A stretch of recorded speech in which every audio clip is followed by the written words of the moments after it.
Hello, welcome to this masterclass. I will speak about how you start your own NGO, and I'll give you some advice from what I learned from two very important mentors that I have. Also, I think this will help you to become a better leader. And I think most of the leaders, or many of the leaders in this global new world. They have a passion to transform, to create impact. So I believe this masterclass can help you also to become a better leader with a much stronger purpose in your career, in your life. So let's start. I am Eduardo. I'm originally from Brazil. Now I live in America for more than 12 years. I am the co-founder of a tech company called Movily. We are the conglomerate behind companies like Wavy, iFood, Simpla, PlayKids, Zoop, Cinch. I used to be an executive also from a Swedish company called Cinch. And I was also a guest speaker in the Harvard OPM Owners and President Program, and I was a guest speaker in the Stanford MBA about innovation and corporate culture. Um, Today we will speak why we are failing in Africa, especially in social projects, and everything that I'm bringing here. I learned from Marianne Kent-Stoll and Nelson Matos.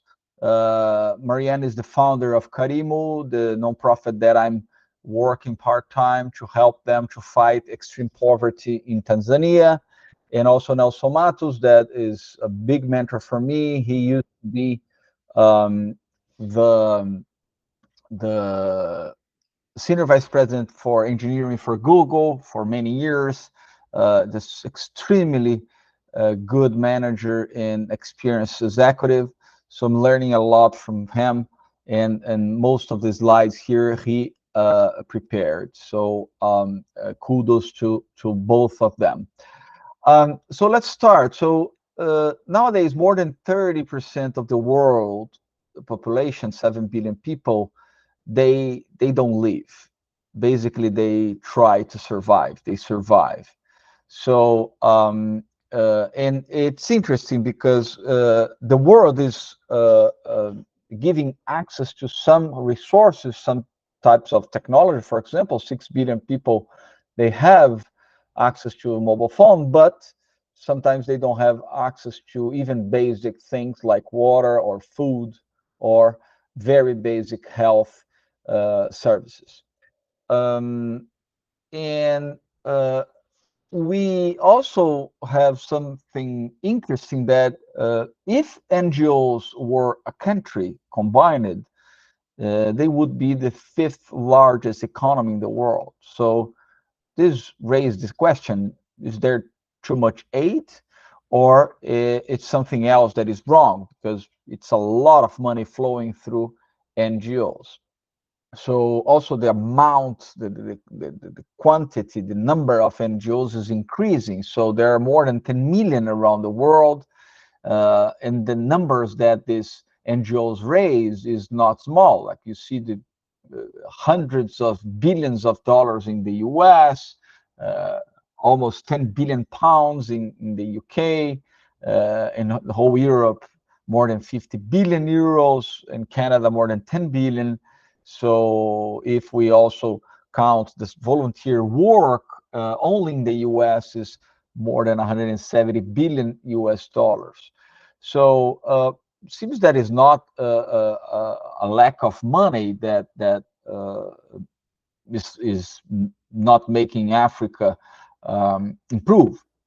So also in addition to this, the number is growing. The number of NGOs, the total giving grows, and it's interesting to see that the most generous countries are countries that are not rich. So, for example, if you see Myanmar, Indonesia, Kenya, they are the three main most generous countries, and And you see many rich countries that are not or do not have a culture to make donations.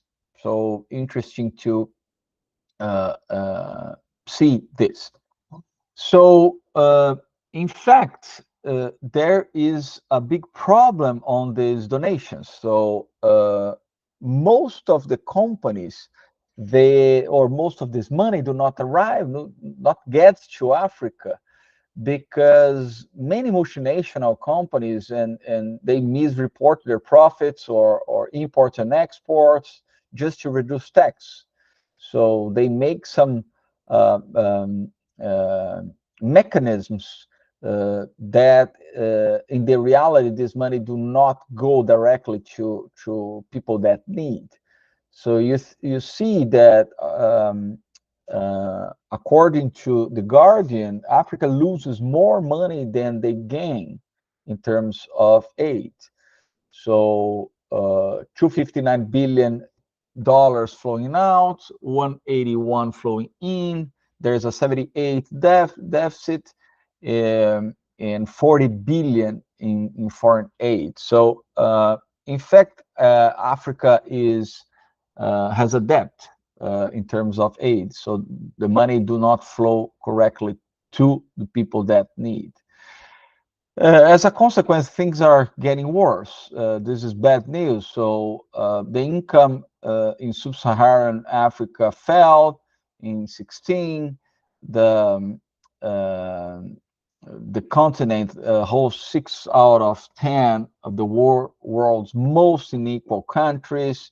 Um, the Africans, they survive with less than $1.25 per day, and the population will keep increasing. So the problem tends to be even bigger.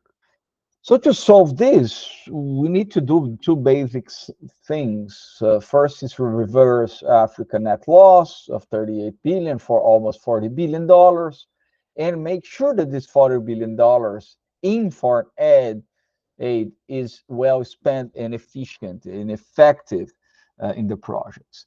And according to our experience, we must focus in addressing three main points in a specific geographic location. Sometimes we see many NGOs trying to address superficial problems in a large number of places instead of really making sure that you build a foundation covering these three problems in one specific region, and then this region will be self-sustainable. So basically, increase the income generation, provide health, and I would add sanitation here, and also access to financial services. Many areas in Africa, the large majority, there is a lack of safe and secure place to save money. You can't have cash. You can access to cash when you need, and it's almost impossible to get a loan to start a business or to help you when you need some loan, so when you need credit. So it is almost inexistent. And also, we believe that education is not a challenge, but is an effective way to address two of these challenges here, that is income and health. So Karimo, for example, I will mention later, we have a very strong focus on education because this helps us to address income and health issues. Another interesting phenomenon that is happening is the advance of technology. So there are more people on the field, and usually the NGOs, they have access via technology to video conferences or cell phones. They have access to these people on the field. But also because of technology, there are a lot of NGOs that they operate in Africa, but they have absolutely no people on the ground. So you see that only 20% of the Canada NGOs focus in Africa. They are in African soil.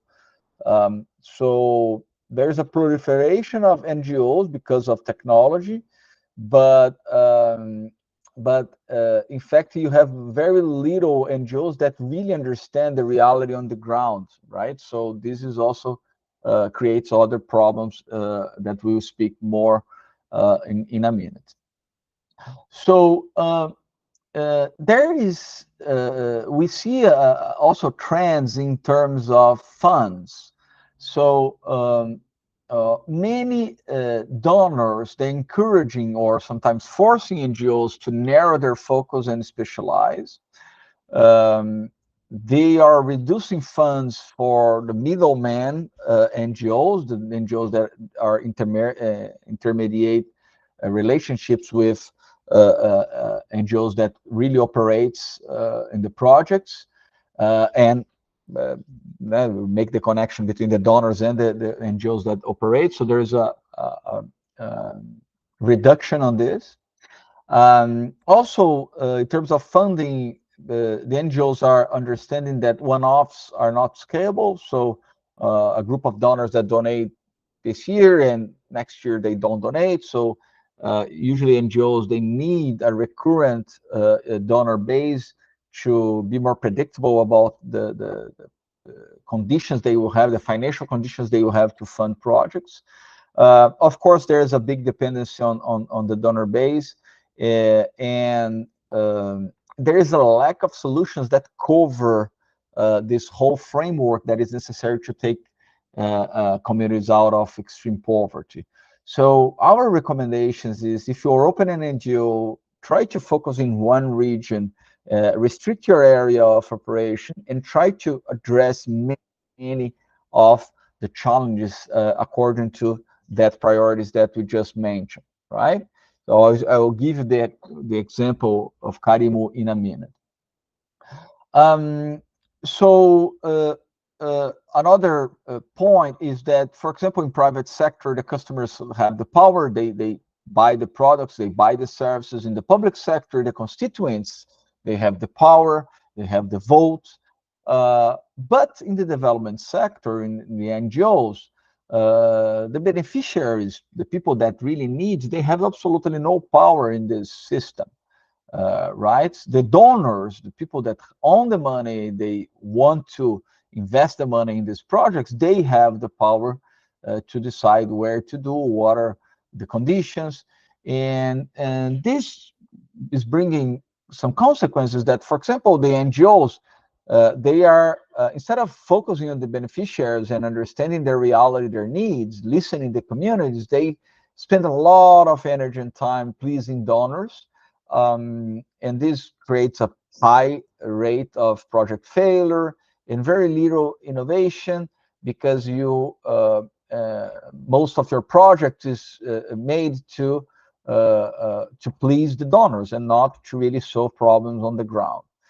And again, we advise you to focus geographically and really understand profoundly the community that needs help, instead of spending too much time with the donors. Of course, you need to understand and have a strategy for the donors, but who really needs attention is the beneficiaries. And a problem that is very common is that NGOs, they focus in the short-term solution, the problem solving for the short-term solution, instead of thinking in long-term. So there's a big lack of focus in maintaining the projects, and very good intentions to start projects. And in fact, maintaining is by far the hardest part. So it's also very difficult to raise money for post-development tasks. Many times the consequences of these projects, they're not covering the cost, the initial cost that was planned before. And there's a lot of anxiety and focus in the execution and short-term results. And of course, there's very little experience in maintaining these projects, especially in a self-sustainable model. And this creates terrible results in mid and long term. There is a long-term dependency from these NGOs and these donations to keep the projects up and running. And at the end, this will create a collapse around these projects. So understanding very well and focus all or most of your attention in the sustainability of these projects and the maintenance of these projects, uh, um, uh, and also how this community will not depend on you as fast as possible. It's extremely strategic. So don't start projects if you don't have a good plan in how you hand over this to the community and how the project will be maintained. In many projects, the NGOs don't spend the sufficient time or energy to really think in a solution in long term. So spend much more time than you were used to in really thinking about the project in long term, the solution in long term, and how you hand over, if this is sustainable, who will do the maintenance, who will pay for the maintenance, because otherwise this project will not solve the problem in medium long term. Um, eh, Another challenge is that most of NGOs and people that work on NGOs, they don't have business expertise.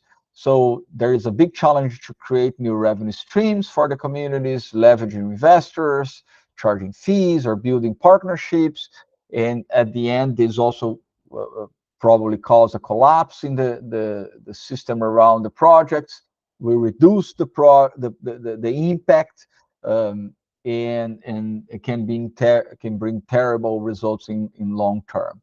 So always be open to new business models, hire people locally that understand what is possible, what is feasible, and try and bring people that understand value creation and understand business to work with you. Uh, Also, another polemic topic is that you need to find a way to make the beneficiaries, the communities, to own that project. So usually NGOs, they create an independence with these communities, and at the end of the period, the community don't own the project, don't own the maintenance, and this lasts forever. And of course, this compromises the long-term output of the project. So if the community do not value the project, they don't appreciate the project, they do not have the skin in the game to maintain the project, uh, probably the very big probability that you will fail in mid-term. So you need to get their buy-in, you make them to have skin in the game, empower them to take ownership, make them feel that this is their project and not the NGO project, not your project, and then maybe you will succeed. And it's really hard to do this. Don't underestimate this situation. And all these programs are extremely complex. If you consider everything we are saying here, if you consider long-term planning, self-sustainability, people on the ground that usually don't have the skills that people from mature markets or from rich countries they have, if you don't consider all this complexity in your projects, you tend to fail. So in general, projects are much more complex than you think, much more complex than you expect. Usually people that design this project, they don't know what's going on the ground. They don't understand the local culture. There is usually a naive optimism when you draw these projects, and everything that I'm saying will increase the rate of project failure. So understand the importance of the local community, their capacity to prioritize and execute and maintain the projects. Bring multidisciplinary people from the ground that understand the reality on the ground.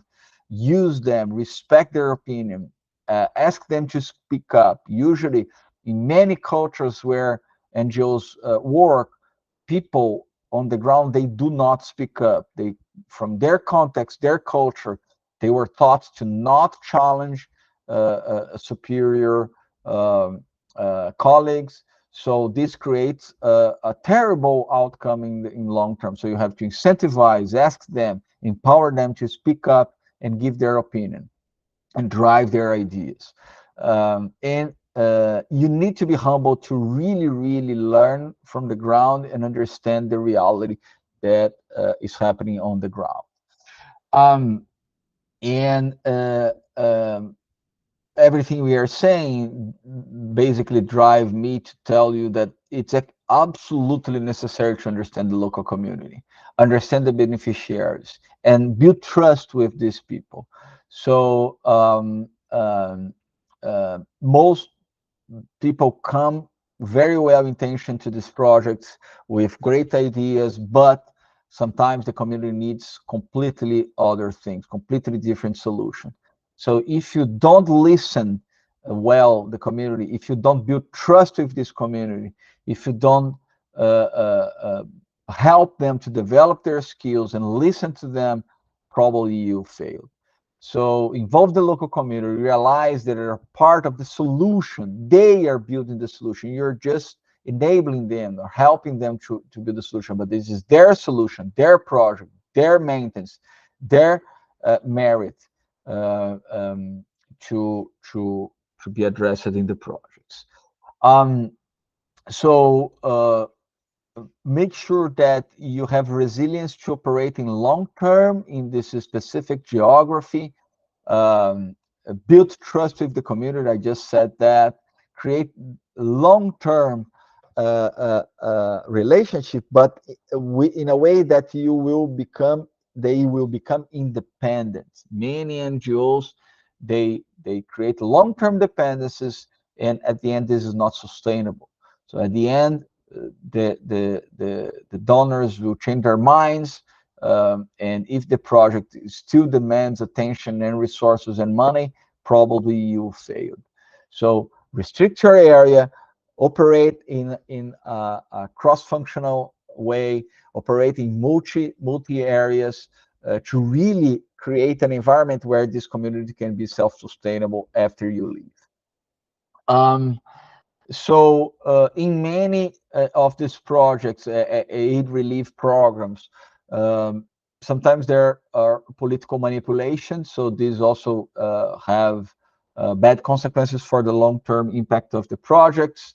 And on the other hand, is absolutely key to involve the local authorities, to involve the local government, if it's possible, to ask a co-investment from the government, aligned with what is good for the community, not what is good for the politician. It's extremely important. So the more you do everything we are saying, the more power you have to also be listened by the government, and to have a positive partnership with the government without populism or individual interest. So the more you help the community to own the responsibility, to own the long-term results, you increase your power to work with the governments, and this will, at the end, help the overall output. And just remember, it's really, really hard to work in NGOs if you think in a sustainable way, if you think in a long term way. So there is a lot of gap in resources, in skills. So in the beginning, probably you will find many inconsistencies. You have gap of accountability, gap of ownership. There are weak financial teams to maintain and keep the finance of the projects extremely well controlled. So it's extremely difficult to find local talent, and also it's difficult to train local talent. So you need to spend a lot of time training local people. It's important to understand also the local policies, the government regulations. So it's not easy at all to work well in NGOs in Africa, but it's possible. But you need to have resilience, and really spend a lot of time mentoring and coaching and finding the right people and incentivizing the right people. Um, if you are a donor and you want to be closer to an NGO, so um, uh, uh, ask the NGOs to or choose NGOs that work in a restricted geography. This will increase the chances that they will have higher impact. Make sure that the NGOs, they structure the roadmap for these investments, usually addressing the three areas that we just mentioned: health, income, and oh my goodness, I forgot the other one. Health, income generation, and oh my God, let me check quickly here. Income, health, and access to financial services, of course, yeah. And so make sure that your NGO that you are donating, they listen to beneficiaries, they work with the community, they listen to them, they make sure that they consider the maintenance and the self-sustainability of the projects, and they have a good and solid plan for long-term self-sustainability. Check if they have people on the ground with multidisciplinary skills that will make they increase the chances of the project to be successful. Yeah, and of course, make sure they empower and listen to communities. So let's move to some examples of what we are doing at Karimu Foundation, and these I think will inspire you and open your eyes for and how to operate in Africa. So Karimu believes that we need to address these five areas, these five pillars in one specific region. So we chose a region. We started in a region with 15,000 people, usually people that lives from subsistence agriculture. They had a lack of clean water. They had absolutely no health system, absolutely no access to financial services, and we start working on these five main pillars. We, especially Marianne and Don, the founders of Karimu, they spent a lot of time to build trust with the community, and they really listen to the community. Um, they they respect the community wisdom. They respect the capacity of the community to prioritize what they need, what they want. Also, they develop a methodology that always the community needs to co-invest in the project, so we don't consider Karimu a charity. So we always ask for co-investments. And in many of the situations also, we have the co-investment from the government. Um, uh, Again, all the projects are involve the community. There is always a sustainability plan. Karimu doesn't want to stay there forever maintaining projects, so we have an audit system that, as much as possible, we force the community to do the maintenance and take care of the maintenance of the projects. And extremely important, we don't give to individuals. So again, we are not a charity. We always make projects with the community where the community prioritize, and always the community needs to co-invest with us. 96% of Karimu money flows directly to the projects, so only 4% or less goes to the local staff that we have on the ground. And this is because most of the work of Karimu is done by volunteers, more than 60 volunteers in 16 different countries that they work more than 4,000 hours every year to help. And of course, we save this money to redirect directly to the projects.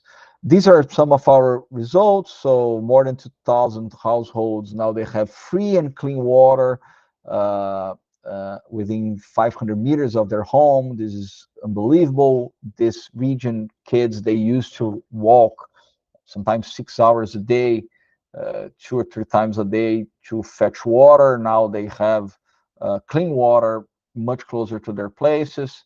More than 40,000 people, they have access to advanced health care. So we built a health center with surgery center, with dentist office, with a maternity. So it's incredible the impact of our health system in the region.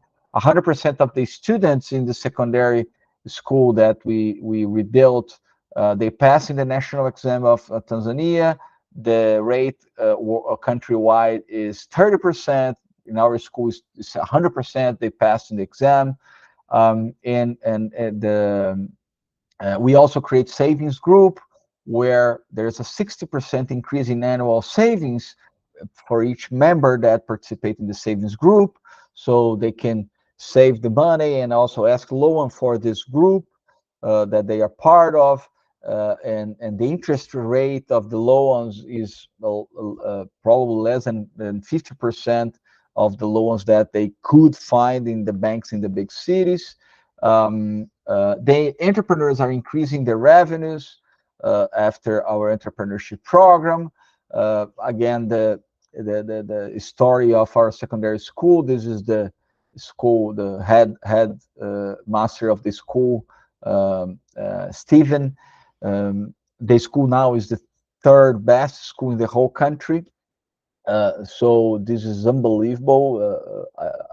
A school that was in extreme poverty 10 years ago now is the third best school in the whole country. And the subnutrition decreased dramatically in this region. There are some isolated cases from a population of 15,000 people in Ayalagaya. There were 3 kids. There are in families that are the poorest of the poor, and we are also addressing isolated this situation, but because of the whole holistic approach that we have, we took 15,000 people from the extreme poverty, the intense poverty. We are expanding from Ayalagaya to a new village called Ari that has around 25,000 people, so it's bigger than Ayalagaya. We are replicating the 5 pillars in this region. We are already launched the water project for them. So we launched now 200 new water points in addition to the 100 that we are already had in Ayalagaya. And as soon as the community understands how to maintain the water project, we will expand to other projects in health, fixing toilets. There are some projects that we are already fixing the toilets and fixing some classrooms, but the priority in ARI in this expansion is to help them to maintain well the water project. If you want to know more about us, access our website carimufoundation.org. So most of the donations go directly to the projects. We do 2 annual trips for volunteers. So the big one is in June. So if you wanna become a volunteer, send me a message. You can send a message to expedition@carimu.org, carimufoundation.org, or you can also follow us on social media. So usually if you type Carimu Foundation in Facebook, LinkedIn, Instagram, or YouTube, you have a lot of content about us. So most of the learnings and the work are made by volunteers. So my gratitude here for all Carimu donors and volunteers. And this was my message. Again, all the funds from this masterclass that we sold will go directly to this project in Tanzania. So thank you for watching me. Spread as much as possible this content. We want Carimu to become an open source platform that can help us to be more efficient in social projects in Africa. Thank you very much.